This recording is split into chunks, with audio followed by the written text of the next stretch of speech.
Dax and Odo are taking a jaunt through the wormhole, she to investigate some science wibblies and he because the script calls for it. Dax is talking to him about some randoms in relationships back on the station, something Odo cares about very little.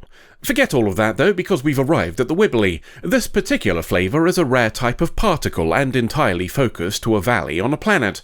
The particle wibbly is stopping sensors, so Dax wants them to go for a gander. Whatever's causing it is in either a settlement or complex, but rather than trying to contact them, they instead skulk about in the dark, looking suspicious. It's a bold plan, and one that Odo isn't entirely on board with, so he must feel at least slightly vindicated when it turns out about as well as you'd expect. A station without Odo is a station where Quark thinks he has free reign. He's a little disappointed then to discover the person at his door after hours is not his cousin, here after a museum robbery and looking to sell the loot, but rather Kira. She's here to tell him the cousin won't be coming, and unlike Odo, she doesn't enjoy the game, or him, with the implied threat being that she'll seriously shit on his day if he tries to pull anything. And Jake's not having a great day either. Cisco has decided he should be looking at jobs now, which feels like a bit much to me when he's still in school. It's more of an apprenticeship really, learning a bit about engineering with O'Brien, and Cisco says the experience will pay off when he applies to Starfleet Academy. Jake agrees to do it, though the look on his face suggests his own life goals may not align with his father's. Odo and Dax are being questioned by someone who seems to be in charge of security. We've not dragged out the wheel for a while, so let's slap a name on them. They'll now be known as...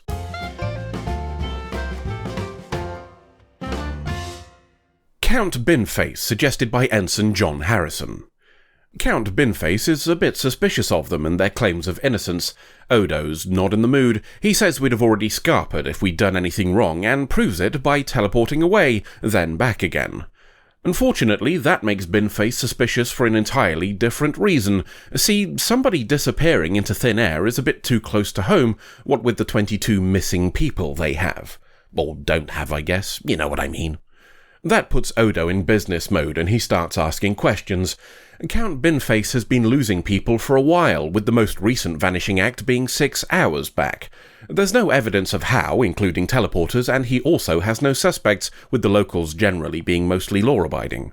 That dead end for the investigation might be why he accepts Odo's offer of help. First stop is the family of the most recent disappearance. The father of the missing woman, a guy called Roran, seems dubious but answers questions, saying she was here for breakfast and was seen by her own daughter around midday, but that's the last time. Dax wants to confirm the facts, so scans again for teleporter traces. We'll assume she can distinguish from the ones Odo just caused, but it's academic anyway, as her tricorder is struggling with the particle wibbly here, the one she traced to the courtyard reactor when they got nabbed. Curious thing though, Count Binface's tech works just fine.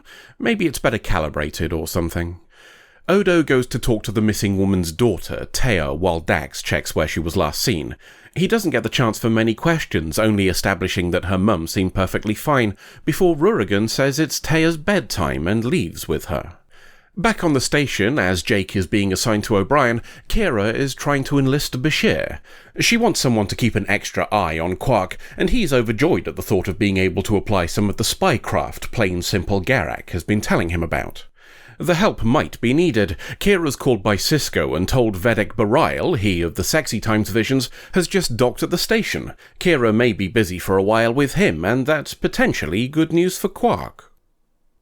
It's the following morning, and that means Odo can have another go at asking Taya some questions. It doesn't go quite how he expected, her instead asking questions about him, and upon learning that he's a shapeshifter, saying that changelings aren't real. Taya seems to understand when he says it's not as fun as it sounds because of how other people treat you, which is probably the most open he's ever been. If it was to gain her confidence, it works, and we learn Taya's father died when she was young, and her mother was happy when she last saw her. Asking if she might have taken a trip somewhere leaves Taya confused, though. Nobody takes trips. Everybody stays in the valley. That's just how it is. We also learn Roran told her that her mother won't be coming back, which is an odd thing for the father of someone who's missing to say, especially to a child. To the station, and Jake's apprenticeship isn't going well. Hardly surprising when the Cardigan system of data organization is a small strip of colour on otherwise identical parts, but it's not just that. Jake's struggles are due in no small part to having no real interest in Starfleet, something he admits to O'Brien. He's worried about telling his dad, which is something O'Brien can relate to, as he had a similar situation. It worked out for him, and he thinks it'll work out for Jake too. In time. Kira and Bareil are having a slightly rough time of things too, Kira not caring much for his opinion of certain religious texts. Bit of a stumbling block considering his job, but they agree to drop it and go play games instead. Let's move back to the main plot and see how Odo's getting on. He's interviewing Roran, who's been here since the founding of the settlement 3 generations back, but Odo notes he's not overly concerned by developments. Bit odd for someone who's dedicated their life to it, though Roran says it's because he knows there's nothing he can do. It might also be connected with the fact that he's dying, something he admits after Odo says he looks like he's in pain. Odo has one last question before Roran leaves. Why has nobody ever left the valley? When Odo asked Count Binface if he'd searched the countryside, the very idea seemed alien to him. Roran is of the same opinion, but in much stronger terms. In fact, he's entirely certain there'd be no point in searching. Sounds like a good reason to do it anyway. Dax and Odo are being led by Taya to the outskirts of the village, a tree she plays at sometimes and is as far as she's ever been. Dax and Odo think they should continue alone, with Dax still using the scanner she was given by Count Binface. It's not showing anything unusual, right up until the point where it's not showing anything at all, because it's disappeared. Taya comes running, her excuse being to show some berries, but I suspect curiosity being the main reason.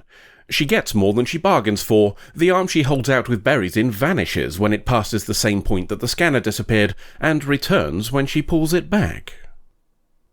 Odo's bringing Count Binface into the courtyard so we can finally address Chekhov's reactor, the one that's inexplicably large for a settlement of this size. Dax is fiddling with it to provide a demonstration, making Binface's cloak disappear and reappear.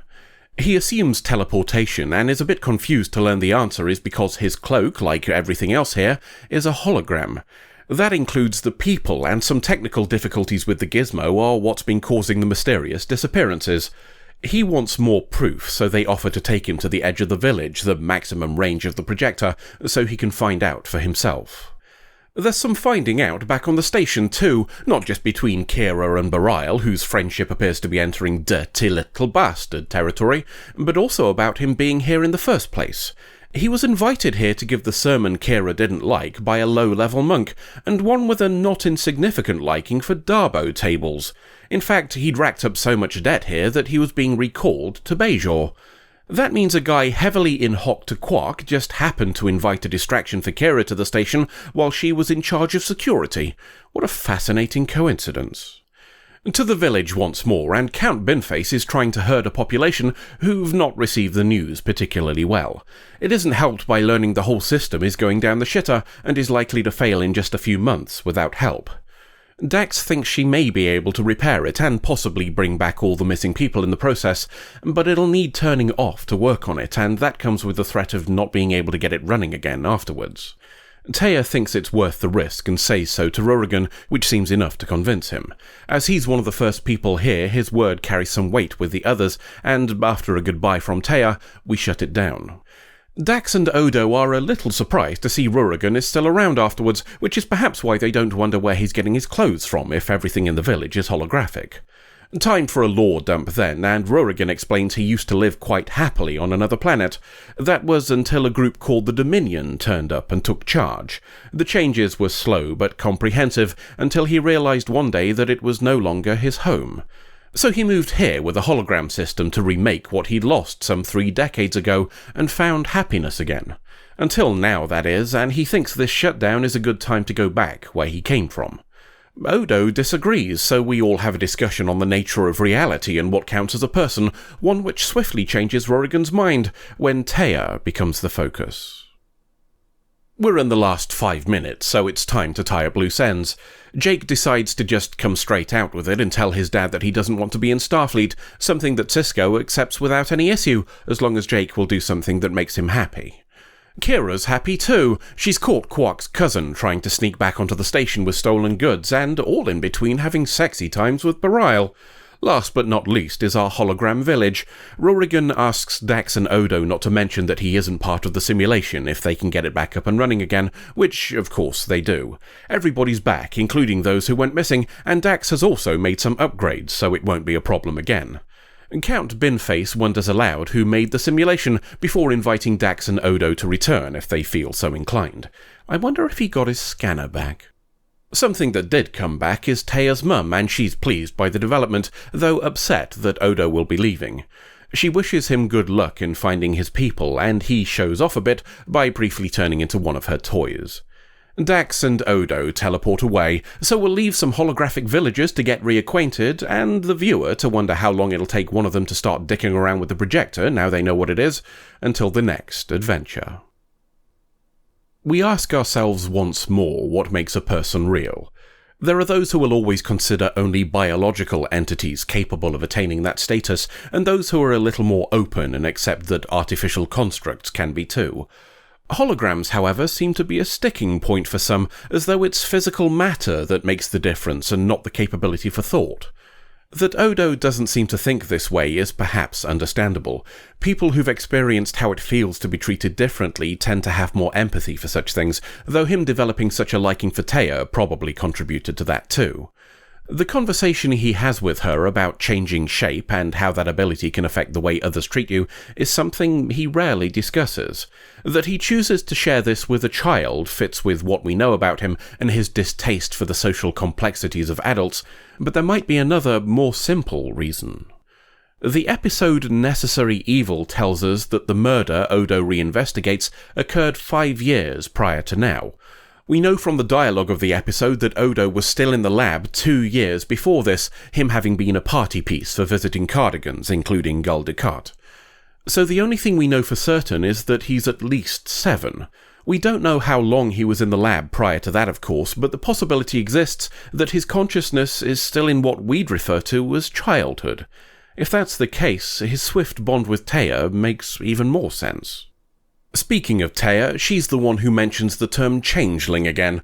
We've heard it before from other sources, along with the same claim that they're just a myth, but this is the first episode where we hear both changeling and dominion in the same story.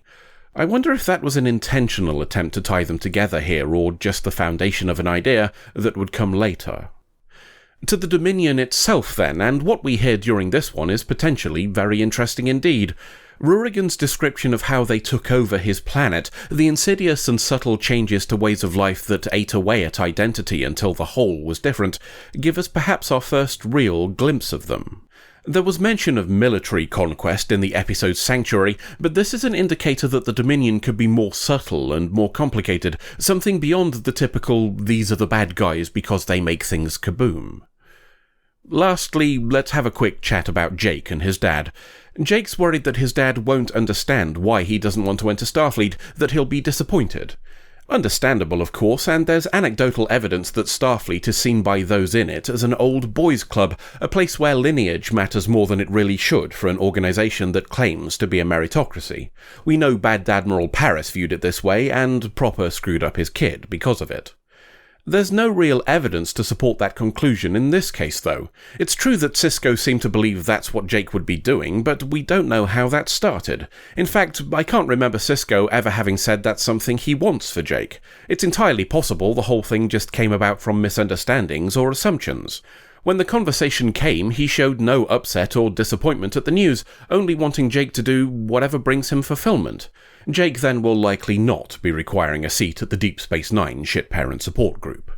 There's probably a moral there. The best parents see children as a whole new story, rather than simply a chapter in theirs. End of episode.